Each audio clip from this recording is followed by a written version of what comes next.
Assalamu alaikum wa rahmatullahi wa barakatuh, and welcome to another video.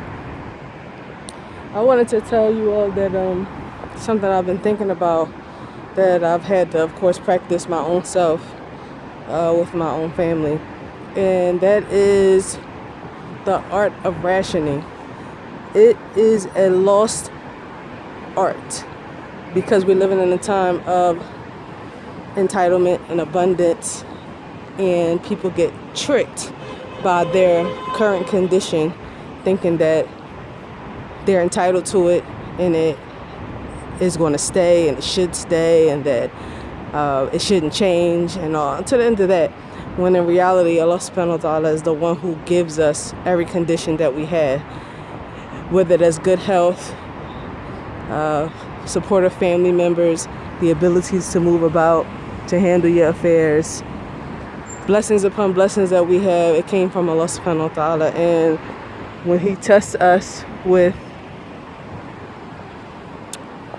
lessening those things, or He withholds to test us, then people get up in arms and they start to complain and they get worried and stressed and things like that. And they continue to live as they previously were, unless they're forced. They're literally forced to ration, meaning like your access to belongings and wealth becomes so limited that you have no choice but to, eat less, purchase less, travel less, and whatever things that you were doing, you're forced to do it. But when you accept you accept the circumstances, the situation, and the current that happens to you. For example, businesses practice this all the time, and I think all of you can relate to it.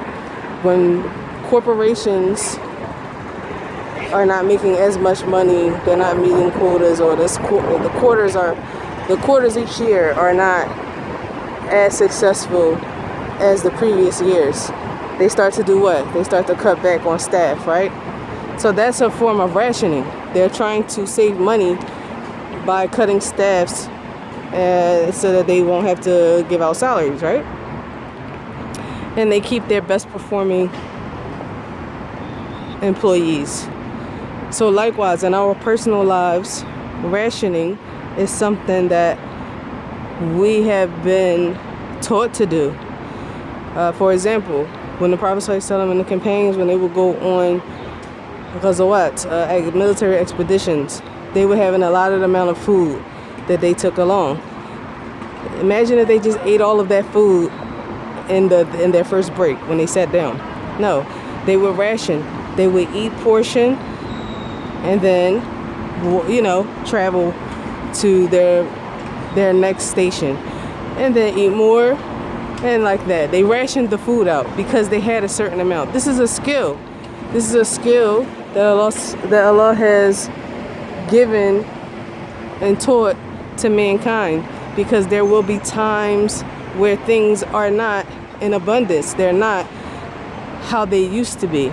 Even we take a benefit from the story of Yusuf alayhi salam, when the king had the dream about the 7 fat cows and 7 skinny cows, and the fat cows were eating the skinny cows, and the 7 ears of corn and 7 dry ones.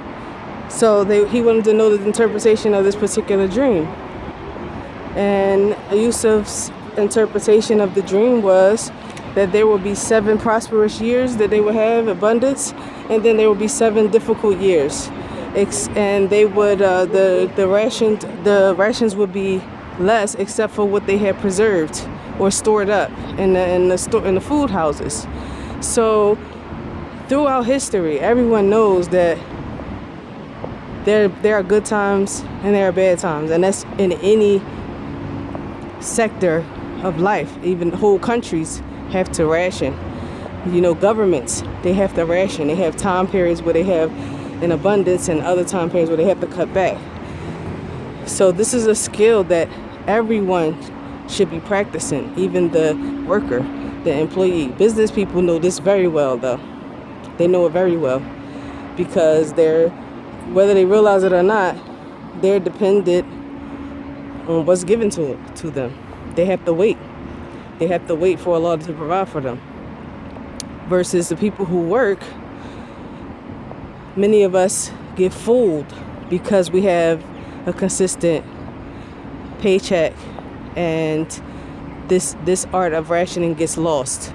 And when it's time to cut back, many people can't do it because they have in their minds that, okay, any type of struggle is beyond me. And they don't know how to function when it's time to struggle. When it's time to cut back, they don't know how to. They don't know how to eat less. They don't know how to spend less. They don't know how to go out less. All they know is what they're used to, what they want, and what they think they should have, which of course is an entitlement mindset. So on Hijrah, learning how to ration will be to your benefit, because you will be tried. There are tests, and you don't want to let Shaitan trick you into just running home because that's comfortable, when in reality you don't know what's awaiting for you when you run back to your country. You're trying to escape something and be comfortable when it's a test from Allah and you can't remove it. It doesn't matter where you go. It's not about UAE. It's not about the Hijrah destination. It's about the trial. The trial of Hijrah. So you can't escape it. You can't escape Allah's tests and trials that He tests His servants with. So that's what I wanted to say. You know, it's my children are learning that right now. Cutting back. We can't go out as much as we used to because I'm in a major transition of my life. Alhamdulillah, they understand that. I said this builds character. It allows you to understand life for what it is and be less entitled. You can't be entitled. They've never struggled a day in their lives. And this is not what we are facing is not even a struggle. It is a downsize because of transitioning. And everyone, no one is exempt from it. No one is exempt from it. So this is good for them to learn. It's good for anybody to learn. Alhamdulillah, I've been through many stages and phases of transition and having to ration. They probably didn't know that's what I was doing. But mashallah, Yemen taught me. Yemen taught me for sure. Because I was an entitled child or teenager when I went to Yemen, but I had my eyes and my heart open. I didn't go there complaining, and I expected hardship because I was already briefed and prepared for it. So I was open to it. But I would advise people to open their hearts and minds and be flexible and always be someone who wants to learn and grow and accept Allah's qadr so that it won't be difficult for you and you won't face heartache and pain and stress and make rash decisions because you're impatient and you refuse to change. So that's my word for today, topic for today before I go in the office. And may Allah grant everybody tawfiq in their hijrah, especially the women. If you come over and you're dependent on your husband and he goes through changes, don't stress that man out. Don't support him. Don't stress him out.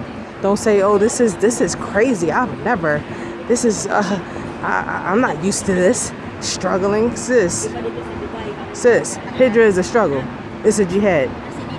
Okay? It comes along with the territory. If the man is trying his best and if things happen that are literally out of his control, the worst thing you could do is to complain and make him feel bad and less of a man when it's literally not his fault. It's not his fault. Those are the ones, I'm talking about the ones who are housewives. You're totally dependent on this man. You don't have anything. You're not bringing anything. Don't stress him out. It's the worst thing you could do. All right, y'all. Inshallah, I'll see you in the next video. And remember, Hijrah, mandate sacrifice. Ma salama.